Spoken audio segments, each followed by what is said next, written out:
ఇవాళ ముఖ్యమైన కార్యక్రమం ఏంటంటే రైతు పాస్ పుస్తకాలు ఉండవు.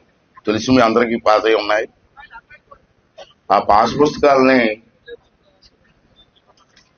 మనకున్న భూముల తాలూకు వివరాలన్నీ కూడా పాస్ పుస్తకాలు ఉంటాయి. ఈ మధ్యన గత 5 సంవత్సరాల్లో ఈ పాస్ పుస్తకాలు ఇష్టం వచ్చినట్టు వాళ్ళు తయారు చేశారు. ఒకరి భూమి ఒకరి పాస్ పుస్తకం వెళ్ళిపోయింది, ఇంకొకరి భూమి ఇంకో పాస్ పుస్తకం వెళ్ళిపోయింది, ఎవరిష్టం వాడిది అయిపోయింది. కొంతమంది అయితే పక్కోడి భూమి కూడా కల్పిస్తున్న పాస్ పుస్తకాలు రాయించుకున్నారు. నాకు ఇంటికి ప్రతిరోజు కూడా మా ఇంటి దగ్గరికి 10-15 కేసులు ఇవే వస్తాయి. నాకు నా భూమి కల్పించుకున్నాడండి, పక్క భూమి కల్పించుకున్నారండి అని అనేక కంప్లైంట్. అంచేత చంద్రబాబు గారితో మాట్లాడిన తర్వాత మీ అందరం కూడా దాన్ని రీసర్వే చేసి మీ అందరి తాలూకు ఆలోచనలు చెప్పిన సలహాలు తీసుకొని దాన్ని ఎవరి భూమి అయితే ఉందో వారి భూమి సక్రమంగా పాస్ పుస్తకాలు చేసి మీకు ఇవ్వాలన్నది మీ ప్రభుత్వం తాలూకు ఆలోచన. సింపుల్ గా చెప్తే మీకు అర్థమయ్యేలా చెప్తున్నాను నేను. మీకు పాస్ పుస్తకం మీ చేతిలో ఉంటే ఒకవేళ ఎవరైనా ఉంటారు, దొంగలు ఉన్నారు, ఏదన్నాం ప్రతి చోట దొంగలు ఉన్నారు. గారితో మాట్లాడిన తర్వాత రెవెన్యూ మినిస్టర్ గారి అంతా కూర్చొని దీన్ని సర్వే చేసి, చాలా పెద్ద టైం ఇది, రాష్ట్రం మొత్తం మీద అన్ని గ్రామాల్లో కూడా సర్వే చేసి ఎవరికి ఇబ్బంది లేకుండా చెయ్యాలని చెప్పి ప్రభుత్వం ఆలోచన చేసింది. దాంట్లో భాగంగా ఇప్పటికి రాష్ట్రం మొత్తం అన్ని 175 నియోజకవర్గాలు కూడా ఈ సర్వే చేసాం. అలాగే మన నర్సీపట్నం నియోజకవర్గాలు కూడా కొన్ని గ్రామాలు అయ్యాయి సర్వే. ఆ గ్రామాలన్నిటికీ కూడా పాస్ పుస్తకాలు ఇవ్వాలని చెప్పి ఈవేళ ఇది స్టార్టింగ్ మాత్రమే. మీరు రోజు నర్సీపట్నం రావాల్సిన లేదు. అదే ఆర్డీఓ గారికి కలెక్టర్ గారికి చెప్పాను నేను. ఈవేళ స్టార్టింగ్ కాబట్టి ఈవేళ రాష్ట్రం మొత్తం మీద అన్ని నియోజకవర్గాలు కూడా ఈవేళ కార్యక్రమం పెట్టాం.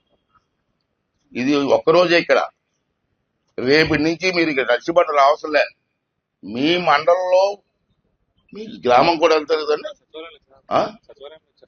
మీ మండలంలో మీ గ్రామం వచ్చి పాస్ పుస్తకాలు ఇచ్చి ఏర్పాటు చేస్తున్నాం. ఇదే మండలానికి కూడా వెళ్ళాల్సి లేదు. ఆఫీసులో మీ గ్రామం వస్తారు, మీ సచివాలయంలో కూర్చుంటారు, మిమ్మల్ని అందరినీ పిలిచి పుస్తకాలు అక్కడ ఇచ్చి ఏర్పాటు చేస్తున్నాం. ఇవాళ ఒక్కరోజు అంటే ఓపెనింగ్ రోజు కాబట్టి రాష్ట్రం అంతా ఒకేసారి చేస్తున్నాం కాబట్టి ఇవాళ నర్సీపట్నంలో పెట్టడం జరిగింది. రేపటి నుంచి మీరు ఇక్కడ రావాల్సి లేదు. మీ ఊరే వస్తారు, వచ్చి మీకు ముందుగా ఇంటిమేట్ చేస్తారు, మీ సచివాలయం జరిగి ఉండి తీసుకోవాల్సిన అవసరం ఉంది. రెండోది ఏంటంటే, ఎందుకు పాస్ పుస్తకాలు మార్చాం? మరి గత ప్రభుత్వంలో పాస్ పుస్తకాలు ఇచ్చారు, మనం ఎందుకు మార్చాం చెప్పాలి కదా, మీకు తెలియదు కదా. భూమి మీది, మీ తాతలో మీ తండ్రిలో ఇచ్చిన భూములు అవి, పూర్వం నుంచి వచ్చిన భూములు. భూమి మీది, మీ పాస్ పుస్తకం మా ఫోటో ఎందుకండి? నా భూమి అది. మరి గత ప్రభుత్వంలో చూడండి ఫోటో, ఈ బొమ్మ, ఈ మొహం, ఈ బొమ్మ, నవ్వు చూడండి. ఇదిదే భూమి, ఇదండి భూమి. మీ భూమి పాస్ పుస్తకం మా ఫోటో ఎందుకంటే? దాని లగాడు నవ్వు చూడండి. ఏంటి నాకు అర్థం అవ్వదు. ఎవరిష్టం చేసుకోవడమే. ఈ పుస్తకాలు తయారు చేయడానికి కొన్ని కోట్ల రూపాయలు ఖర్చు పెట్టారు. కోట్లు. రాష్ట్రం మొత్తం మీద అందరికి ఇవ్వడానికి ఈ పుస్తకం. ఇగో వెనకాల బొమ్మ. ఉదయం లేచి దేవుడి ఫోటో చూస్తాం, దెయ్యం ఫోటో చూస్తాం మనం. ఉదయం లేచినండి మీరు అంతా ఏం చేస్తారు, దేవుడి ఫోటోకి అన్నం పెట్టుకుంటాం. వీడు రాక్షసులు పుస్తకం చూసినా. అంచేత మీ అందరూ ఆలోచించి, ఎవరి ఫోటో చంద్రబాబు నాయుడు ఫోటో కాదు, ఎవరి ఫోటో ఉండకూడదు. రాజముద్ర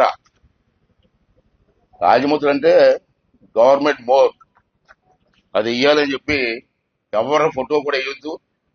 ఇలా రాజముద్రతో ఇవ్వాలని చెప్పి ఒక నిర్ణయం తీసుకోవడం జరిగింది. నేను ఎందుకంటే నవ్వాలో ఏడవో తెలియని పరిస్థితి.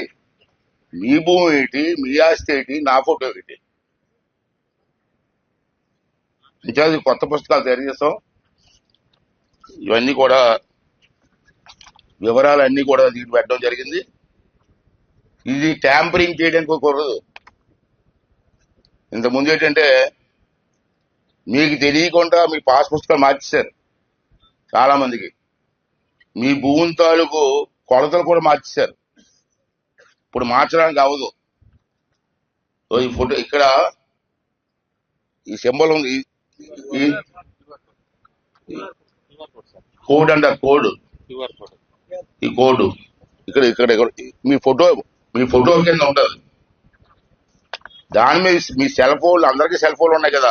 ఈ కోడ్ ఎందుకు పెట్టామంటే ఈ కోడ్ ఇంకెవరో మార్చడానికి వీల్లేదు.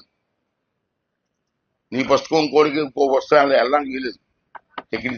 టెక్నాలజీ కోడ్ పెట్టాం. మీరు కూడా ఈ పాస్ పుస్తకం సెల్ ఫోన్ పెట్టి ఇక్కడ ఫోటోలు తీస్తే, సెల్ ఫోన్ పెట్టి కోడ్ మీద అలా ఫోటో పెట్టి తీస్తే మీ పుస్తకంలో ఉన్న వివరాలన్నీ మీ సెల్ ఫోన్లోకి వచ్చేస్తాయి. ఈ టెక్నాలజీ పెట్టాం. అంచేత ఎవరు దొంగతనం చేయడానికి వీల్లేదు, దోచుకోవడానికి వీల్లేదు. ఒకవేళ ఎంఆర్ ఆఫీస్కి వెళ్ళి మార్చేయడానికి కూడా వీలవదు. ఎంఆర్ ఆఫీస్లో కూడా కంప్యూటర్లో కోడ్ ఉంటుంది. ఓపెన్ చేస్తే ఎవరి బాబు తెలిసిపోయి పెట్టి అన్ని ఏర్పాటు చేసాం. అంచేత ఇంత కష్టపడి పనిచేశారు ఆఫీసులందరూ కూడా. దీని సక్రంగా పుస్తకం ఇది ఒక ఆస్తి.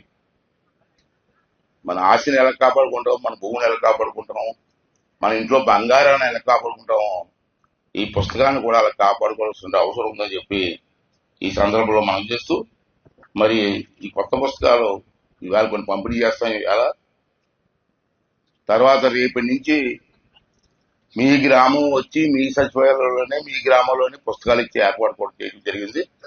దాన్ని మీరు అందరూ కూడా దగ్గర తీసుకొని ఈ పుస్తకాలు జాగ్రత్తగా ఉంచండి. ఉంచి ఏమన్నా ఈ పుస్తకం మీకు చిన్న చాలా పెద్ద కార్యక్రమం ఇది. 175 నియోజకవర్గాల్లో జరుగుతున్న కార్యక్రమం. ఇవాళ మన నర్సీపట్నంలో చూస్తే ఈవేళ 16,209 పుస్తకాలు ఇస్తున్నాం ఒక్కరోజు. అన్ని రెడీ చేసాం. అంటే ఈవేళకి అలాగే రాష్ట్రం మొత్తం మీద ఎన్ని లక్షల పుస్తకాలు ఉంటాయి, అవన్నీ కూడా తయారు చేసాం. ఇవాళ ముహూర్తం పెట్టి వెలుస్తున్నాం. దీన్ని జాగ్రత్తగా కాపాడుకోని చెప్పి, ఎక్కడైనా చిన్న పొరపాటు జరగవచ్చు. జరిగితే తహసీల్దార్ గారితో కూర్చొని మాట్లాడేది. మేము అందరం కూర్చొని ఆటో గారితో వెంటనే ఎంఆర్ఓకి తీసుకెళ్ళి, సార్ చిన్న పొరపాటు జరిగింది చూడండి అంటే వెంటనే రెక్టిఫై చేయడానికి కూడా ఏర్పాటు చేస్తాం. అది అసిరేట్ చేయొద్దండి. పనులు ఉంటాయి, ఎప్పుడు పనులు ఉంటాయి. ఇది మాత్రం మనం చాలా ముఖ్యం. ఇది ఆస్తి మనకి. ఇది మీకే కాదు, మీ పిల్లలకి, మీ పిల్లలందరికీ పనికొచ్చే పుస్తకం ఇది. ఈ పుస్తకాన్ని జాగ్రత్తగా ఆస్తిలా కాపాడుకోమని చెప్పి ఈ సందర్భంలో మీ అందరినీ కోరుకుంటూ, దయించి ఇది మంచి కార్యక్రమం, మన పిల్లలకి కూడా పనికొచ్చే కార్యక్రమం కాబట్టి అందరూ దీంట్లో శ్రద్ధ చూపించి మరి ఈ కార్యక్రమాన్ని విజయవంతం చేసి మళ్ళీ శాశ్వతంగా భూమి తగులు లేకుండా చేయవలసిన అవసరం ఉంది. కొన్ని సంవత్సరాలు బట్టి ఉన్న సమస్యకి ఒక పరిష్కార మార్గం దొరికింది. దానికి అందరికి తరఫున ప్రభుత్వానికి, పెద్దలందరికీ కూడా నేను ధన్యవాదాలు తెలుపుతున్నానని చెప్పి ఈ సందర్భంలో అందజేస్తూ, ఈ పుస్తకాలు కొన్ని రైతులకు ఇచ్చే ఏర్పాటు. Thank you.